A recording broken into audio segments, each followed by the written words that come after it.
তো বন্ধুরা, fresh passport apply নিয়ে আজকের একটা নতুন ভিডিও নিয়ে আসছি আপনাদের সামনে। তো আমি যেহেতু ভিডিও শ্যুটটা আগেই করে নিয়েছি, পরে রেকর্ডটা আমি অ্যাডজাস্ট করার চেষ্টা করছি। আপনারা জাস্ট স্টেপগুলো ফলো করবেন, আমি কিভাবে কাজগুলো করছি ফ্রেশ পাসপোর্ট। তো এগুলো দেখলে অবশ্যই বুঝতে পারবেন। আমার এখান থেকে ফ্রেশ অপশানটা চুজ করে নেবো, তারপরে নর্মালটা নেব, 36 পেজের জন্য করব, অ্যান্ড সেভ অ্যান্ড নেক্সট বাটনে ক্লিক করব। করে এখানে প্রথমে আমাদের পেজ ওপেন হয়ে গেছে। কাস্টমারের যে কাস্টমার অ্যাপ্লাই করবে তার নামটা আমরা এখান থেকে দিয়ে দেবো। সঠিক নাম টাইপ করার চেষ্টা করব, সার নামটা দিয়ে দেবো এখানে, অর্থাৎ টাইটেলটা দিয়ে নিচে আমরা মেল ফিমেলটা চুজ করে নেব। তো নামটা সবসময়ের জন্য আমরা ভেরিফাইড করব, যে দেখে নেবো যে সঠিক আমরা টাইপ করছি কিনা। তো এখানে মেল অপশানে চুজ করে মেল ফিমেল চুজ করে নিয়ে তারপরে দুটোতেই নো অপশানে ক্লিক করব, যেহেতু আমার আদার্স কোনো নাম নেই বা পরে আমি নেম চেঞ্জ করব না, পাসপোর্টের ক্ষেত্রে এটা করা ঠিক না। তো পরবর্তীতে আসছে আপনার ডেট অফ বার্থটা সঠিক করে দেখে দিয়ে দেবেন এখান থেকে টাইপ করে।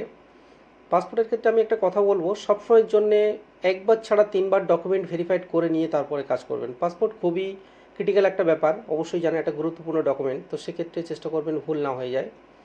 দিয়ে তারপরে নো অপশানটা চুজ করবেন, যেহেতু আপনি ভারতীয় নাগরিক, ইন্ডিয়ায় জন্মগ্রহণ করেছেন, তো সেক্ষেত্রে নো অপশানটা করবেন।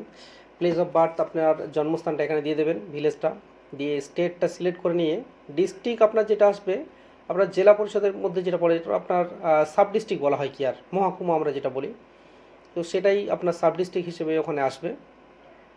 তারপরে সিটিজেনশিপ বাই আপনার ইন্ডিয়া, অর্থাৎ জন্মগ্রহণ কোথায় হয়েছে, ইন্ডিয়াতে কিনা, তো অবশ্যই সেটা বাদ সিলেক্ট করবেন। তারপরে প্যান নাম্বার, ভোটার নাম্বার যেটা বলেছে আপনার, এটা বিশেষ করে আপনার যেসব অপশানগুলো স্টার মার্ক দিয়ে রেখেছে, চেষ্টা করবেন সেই অপশানগুলো সবসময়ের জন্য ফিল আপ করার জন্যে। তো বিশেষ করে আমরা পাসপোর্টে ফিল আপ করছি, তাই চেষ্টা করবো আমরা ডকুমেন্টের নাম্বারগুলো এখানে মেনশন করে দেওয়ার জন্য। তো এই যে নাম্বারগুলো আপনারা টাইপ করবেন সবসময়ের জন্য, এটা একবার আমি বারবার করে বলবো, পাসপোর্ট এমন একটা জিনিস আপনি একবার ছাড়া 3বার ভেরিফাইড করবেন। কারণ এটা আপনি ফিল আপ করে শেষ পর্যন্ত যাওয়া পর্যন্ত, পেমেন্টের আগে পর্যন্ত একবার ছাড়া 4বার কোনো কারণে মিসিং হয়ে গেলে বা ভুল হলে আপনি আবার দ্বিতীয়বার ফিল আপ করতে পারবেন, বাট পেমেন্টের পরে সেটা পারবেন না। তো এখান থেকে আমরা সেলফ এমপ্লয় করে দেবো। তো যেহেতু আমরা ইন্ডিভিজুয়াল পাসপোর্ট অ্যাপ্লাইয়ের ক্ষেত্রে, বা আপনার যেটা চাওয়ার যেমন পছন্দ হবে, যে যেমন কাজ করেন সেভাবে দিতে পারেন। তো ইন্ডিভিজুয়াল পাসপোর্টের ক্ষেত্রে আমরা সবসময় সেলফ এমপ্লয়টা চুজ করব।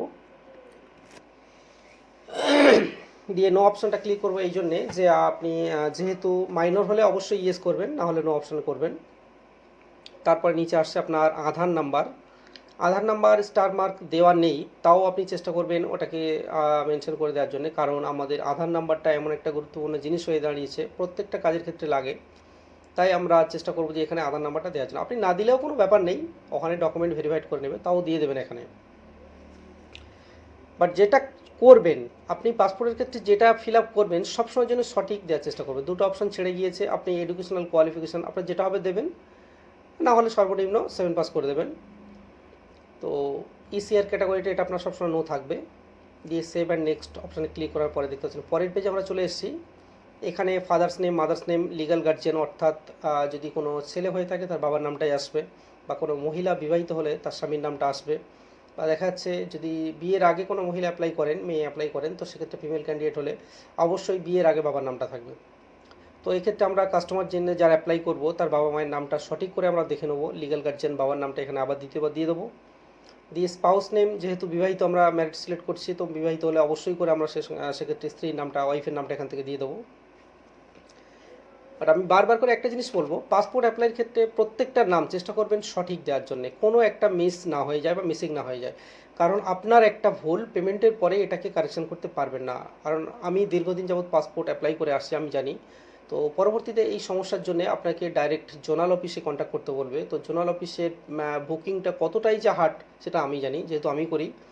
তো জোনাল অফিসে বুক করতে গেলে, যেহেতু আরও অফিস যেটা বলা হয়, তো রিজিওনাল অফিসে আপনি বুক করতে গেলে যেমন আমরা তৎকাল টিকিট বুক করি না, তো ব্যাপারটা ঠিক সেই রকমই। তৎকাল টিকিটটা যেমন টিকিটটা পাওয়াটা সর্ষে ফুলের মতো হয়ে দাঁড়িয়ে যায়, ঠিক সেই রকমই জোনাল অফিসের বুকিংটাও সেরকমই। তো যাই হোক, ওটা পরের বিষয়ে আসছি। তো আবার পরের পেজে আসার পরে এখানে দেখতে পাচ্ছেন ফার্স্ট অপশনটা আমরা নোই করে রাখবো, নো থাকবে ওটা নো করে রাখবো। এখান থেকে house number and street name যেটা চেয়েছে, হাউস নাম্বারটা সবসময় আপনার ভিলেজটা দিয়ে দেবেন, বা আপনি যদি কোনো মিউনিসিপ্যালিটির মধ্যে বসবাস করে থাকেন তো বাড়ি নাম্বারটা দিতে পারেন। তো তারপরে ভিলেজ সিটি টাউন যেটা আছে আপনার ভিলেজটা দিয়ে দেবেন, দিয়ে পিনকোডটা সিলেক্ট করে স্টেট অ্যান্ড ডিস্ট্রিক্ট যেমন আগে করেছেন সেইভাবে আসবেন। আপনার যে থানা যেটা আছে সেইটা এখান থেকে চুজ করে নেবেন। দিয়ে মোবাইল নাম্বারটা যেটা চেষ্টা করবেন সবসময়ের জন্য সঠিক দেওয়ার জন্য, আধারের সাথে রেজিস্টার মোবাইল নাম্বার দেওয়ার জন্য। কারণ আমাদের হয়তো পাসপোর্টের ক্ষেত্রে ওটিপির কোনো প্রয়োজন নেই, বাট তাও আমি বলবো যে আমাদের আধারের সাথে মোবাইল নাম্বারটা একটা ম্যান্ডেটরি করে দিয়েছে, বাধ্যতামূলক বিভিন্ন কাজের ক্ষেত্রে এটা প্রয়োজন পড়ে। তাই আমি এটা অবশ্যই করে বলবো চেষ্টা করবেন আধারের সাথে মোবাইল নাম্বারটা যেটা লিঙ্ক আছে সেটাকে দেওয়ার চেষ্টা করবেন। বা যদি মনে করেন যে এক বাড়িতে তিনজনের অ্যাপ্লাই করছেন, সেক্ষেত্রে আপনার যদি মনে হয়ে থাকে যে আপনি একজনের মোবাইল নাম্বার দেবেন, সেটা ব্যবহার করতে পারেন। তিনজনের অ্যাপ্লাইয়ের ক্ষেত্রে আপনি একটা মোবাইল নাম্বার নিয়ে এখানে ব্যবহার করতে পারেন। তারপর ইমেল আইডি যেটা দেবেন সবসময় চেষ্টা করবেন, আপনি যদি কোনো সাইবার ক্যাফ থেকে অ্যাপ্লাই করবেন, আমি তার উদ্দেশ্যে বলবো চেষ্টা করবেন যিনি সাইবার ক্যাফ থেকে অ্যাপ্লাই করছেন তার ইমেল আইডিটা দেওয়ার জন্য। বা কাস্টমার যদি এক্সপার্ট হয়ে থাকে চেষ্টা করবেন তার ইমেল আইডিটা দেওয়ার জন্য, কারণ কাস্টমারে দিলে ও নিজের আপডেটটা নিজেই দেখে নিতে পারবে। তো এক্ষেত্রে সবাই হয়তো অনেকে বুঝতে পারে না, তো আমি সেই হিসেবে বললাম যে যে সাইবার ক্যাফ থেকে অ্যাপ্লাই করছেন, যিনি অ্যাপ্লাই করছেন অবশ্যই চেষ্টা করবেন তাদের অফিসিয়ালি বা তার যে ব্যবসার যে ইমেল আইডি আছে সেটাই দেওয়ার চেষ্টা করবেন, তাহলে আপডেটটা আপনি বরাবর কাস্টমারের কাছে পৌঁছে দিতে পারবেন বা বলতে পারবেন। তো আবার অ্যাড্রেস ভেরিফিকেশনের জন্য আমাদের এখানে নেম অ্যান্ড অ্যাড্রেস চেয়েছে, অবশ্যই করে দ্বিতীয়বার আমরা ঠিকানাটা এখানে দিয়ে দেবো, দেওয়ার পরে মোবাইল নাম্বারটা আবার ভেরিফাইড করব। এখানে ওটিপি ভেরিফাইডের কোনো গল্প নেই। তাও আমি বারবার করে একটা কথা বলবো, আপনার যে অপশানগুলো আপনি পূরণ করবেন এখানে টাইপ করবেন, চেষ্টা করুন। পাসপোর্ট এমন একটা জিনিস, একটা মানে কি বলি বলুন তো, ইন্ডিয়ান সরকারের সব থেকে একটা বড় একটা গুরুত্বপূর্ণ ডকুমেন্টটা। তো এই ডকুমেন্টটা চেষ্টা করবেন আপনি এমন একটা জায়গা থেকে অ্যাপ্লাই করবেন যাতে কোনো সমস্যার মধ্যে না পড়তে হয়। আমি এতদিন অ্যাপ্লাই করে আসছি, পাসপোর্ট দেখে আসছি বা কাজ করে আসছি, ভুল আমাদের হাত দিয়েও অনেক সময় হয়ে যায়। তো এই ভুলগুলোর থেকে সবসময় আমরা শিক্ষা নেওয়া দরকার যাতে একটা কোনো সমস্যা না হয়ে যায়। তো নেক্সট অপশানে ক্লিক করার পরে আবার যে পেজটা এসছে এখানে প্রত্যেক অপশান আপনি নো অপশানে ক্লিক করবেন। এর মধ্যে আপনি চাইলে পড়ে দেখতে পারেন, বাট এটা অনেকটা লম্বা জিনিস, আপনি যদি সঠিকভাবে এটা পড়ে বলেন তো এই ভিডিওটা আপনার মিনিমাম 1 ঘন্টার কাছে চলে যাবে। তো যাই হোক, এর মধ্যে এমন কিছু তথ্য কাস্টমারের দেওয়া থাকে যেটা আপনার নামে কোনো কেস ফাইল আছে কিনা, বা আপনার শরীরে কোনো দাগ আছে কিনা, বা কোনো বড় রোগ আছে কিনা, এরকম কিছু যদি থাকে তো সেইগুলো ওখানে উল্লেখ করার জন্য বলেছে, ঠিক আছে। তো আমরা যেহেতু ইন্ডিভিজুয়াল ফ্রেশ অ্যাপ্লাই করছি তো অবশ্যই চেষ্টা করব সবটাকে নো করে দেওয়ার জন্য। তো তারপরে সেভ অ্যান্ড নেক্সট অপশানে ক্লিক করার পরে এখানে যে ফর্মটা এসছে, আমি আবারও বলছি ফর্মটা আবার এখান থেকে ফাইনালি দেখে নেবেন যাতে কোনো প্রবলেম না হয়। তো এই ফর্মের মধ্যে আপনি কোনটা পেয়ে যাবেন, নাম, বাবার নাম, date of birth, care of অর্থাৎ মায়ের নাম প্লাস ঠিকানা, এমনকি ওয়াইফের নামটাও পেয়ে যাবেন। তো আপনার পাসপোর্টের মেন দরকারি যে মানে প্রয়োজনীয় যে তথ্যগুলো আসার দরকার সেইগুলো এখানে চলে আসবে। তো আপনি এগুলো মানে আবার দ্বিতীয়বার ডকুমেন্টের সাথে ভেরিফাইড করে নেবেন যাতে সমস্যায় না পড়তে হয় পরে, কারণ আপনি পেমেন্টের পরে এটাকে দ্বিতীয়বার কোনো কিছু করতে পারবেন না। তো নেক্সট অপশানে ক্লিক করার পরে এখানে একটা অ্যাটেনশন অর্থাৎ সতর্কবার্তা দিয়ে দেবে আপনাকে। তো কীভাবে ট্র্যাক করবেন, কীভাবে ফর্মটা কী কাজ করবে, তো সেখানে দিয়ে দেবে, আপনি চাইলে ওটা পড়তে পারেন, দেখে নেবেন। তো আমি এখান থেকে দুটো ডকুমেন্ট সিলেক্ট করতে বলছে, তো দুটো ডকুমেন্টের জায়গায় আমি সবসময় কাস্টমার উদ্দেশ্যে একটাই কথা বলবো যে পাসপোর্ট অ্যাপ্লাই 3টে ডকুমেন্ট যেন আপনার সবসময় সঠিক থাকে। বিবাহিত বিশেষ করে ছেলেদের ক্ষেত্রে যদি বিয়ে রেজিস্ট্রি সার্টিফিকেট থাকে তার কোনো, আমি চেষ্টা করে বলবো অবশ্যই করে বলবো যে বিয়ে রেজিস্ট্রি সার্টিফিকেটটা সাথে নিয়ে নেবেন। তো আমি ডেট অফ বার্থ প্রুফ হিসেবে প্যান কার্ডটা এখান থেকে দিয়েছি, অ্যাড্রেস প্রুফ হিসেবে আধার কার্ডটা দিয়েছি। তো তাও আমি বলবো যে আপনি দুটো দিয়েছেন বলে যে দুটো রাখবেন না, আপনার আধার ভোটার কার্ডটাও সঠিক সবসময় রাখার চেষ্টা করবেন। তো এই ক্ষেত্রে আপনি আবার এখানে ঠিকানাটা দিয়ে চেক বক্সে ক্লিক করে আবার এখান থেকে লাস্ট স্টেপে যেহেতু আপনি ফর্মটাকে এখানে অবশ্যই করে সেভ মেরে রাখবেন একবার, কারণ আপনার যদি কোনো মিসিং হয়ে থাকে, কোনো সমস্যা হয়ে থাকে, আপনি পিছন থেকে আবার ওটাকে ফর্মটাকে দেখে আসতে পারবেন। তো সেভ করার পরে এবার সরাসরি সাবমিট অপশানে ক্লিক করব। আমি সাবমিট অপশানে ক্লিক করার পরে আমার direct pay and schedule apartment অর্থাৎ আমার পেমেন্টের পেজে চলে আসছে। আমি এখানে এবার বুকিং অপশান আসবে, অর্থাৎ আমি তার আগে আমার রিজিওনাল অফিস না সরি আপনার পাসপোর্ট অফিস যেটা আছে, যে অফিসে আপনি ভেরিফিকেশনের জন্য অ্যাপয়েন্টমেন্টটা নেবেন, তো সেই অফিসটা আপনি এখান থেকে চুজ করে নেবেন। তো আমি কলকাতা আমার যে নিয়ারেস্ট অফিস আছে আমি সেটাকে এখান থেকে চুজ করে নিয়েছি। তো যেহেতু সার্ভার একটু প্রবলেম আছে, আপনি চেষ্টা করবেন ফ্রেশ সময়ে এইগুলোকে ফিল আপ করার জন্যে। আরও আরেকটা কথা বলবো যে পাসপোর্ট অ্যাপ্লাইয়ের ক্ষেত্রে আপনি সবসময় চেষ্টা করবেন ফ্রেশ মানে ফ্রি টাইমে এগুলো করার জন্যে। আর পেমেন্টের বিষয়টা যেটা বলবো সবসময় অফিসিয়াল টাইমে পে করার চেষ্টা করবেন, কারণ অফিস টাইমের বাইরে যদি কোনো কারণে এগুলো যেহেতু পেমেন্টের সার্ভার বড্ড মানে প্রচণ্ড মাঝে মধ্যে প্রবলেম থাকে, আমি এতদিনের কাজের ক্ষেত্রে আমার অভিজ্ঞতা নিয়ে বলছি আমি। তো অনেক সময় আমাদের পেমেন্ট আটকেও যায়। তো আটকে যদি কোনো কারণেও যায়, তো আমি সবার উদ্দেশ্যে একটা রিকোয়েস্ট করবো কি আপনি দ্বিতীয়বার পেমেন্ট করবেন না। আপনার একবারই পেমেন্ট যথেষ্ট। আপনি একবারই পেমেন্ট করলে আপনার পরের দিন অফিস টাইম পর্যন্ত আপনি একটু ওয়েট করবেন। ওয়ার্কিং টাইম পর্যন্ত ওয়েট করলে দেখবেন অটোমেটিক্যালি আপনার পেমেন্ট জেনারেট হয়ে যাবে সেখানে। তো আমি ইন্টারনেট একবার চেক করে নিলাম, ঠিকই আছে। তো আমি ব্রাউজারটা একবার রিলোড করে নেবো, নিলে আশা করছি সমস্যা সলভ হয়ে যাবে। তো দেখে নেবো আমার কোনো সমস্যা আছে কি না।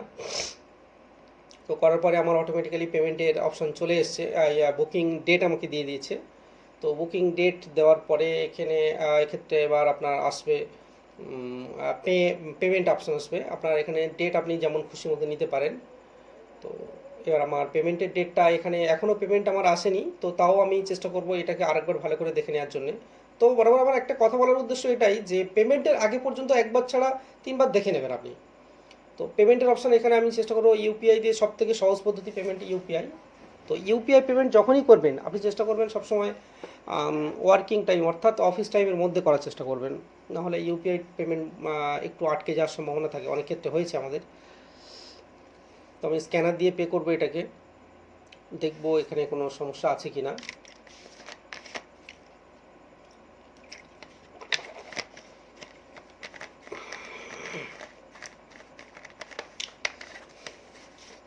তো আমার পাসপোর্টের ক্ষেত্রে ফ্রেশ পাসপোর্ট 1500 টাকা পেমেন্ট করতে হবে। রিনিউয়ালের ক্ষেত্রেও সেম একই। আমার পেমেন্ট কমপ্লিট হয়ে গেছে, একটা নির্দিষ্ট সময় দিয়েছে, পেমেন্ট কমপ্লিট হয়ে গেছে। তো পেজটা অটোমেটিক্যালি এটাকে রিলোড হবে, আপনার মেন পেজে চলে আসবে আবার।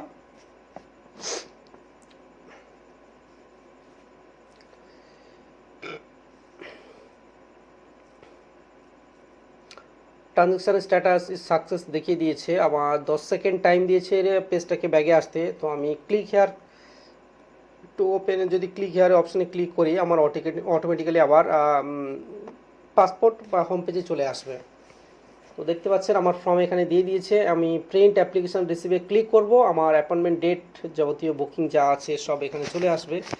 তো অবশ্যই ভিডিওটা ভালো লাগলে একটা শেয়ার করবেন, চেষ্টা করবেন আরও একটু বেশি বেশি করে ভিডিওগুলো শেয়ার করার জন্য বা ফলো করবেন চ্যানেলটাকে। তো আমি চেষ্টা করবো আরও নতুন নতুন ভিডিও নিয়ে আপনাদের সামনে আসার জন্য।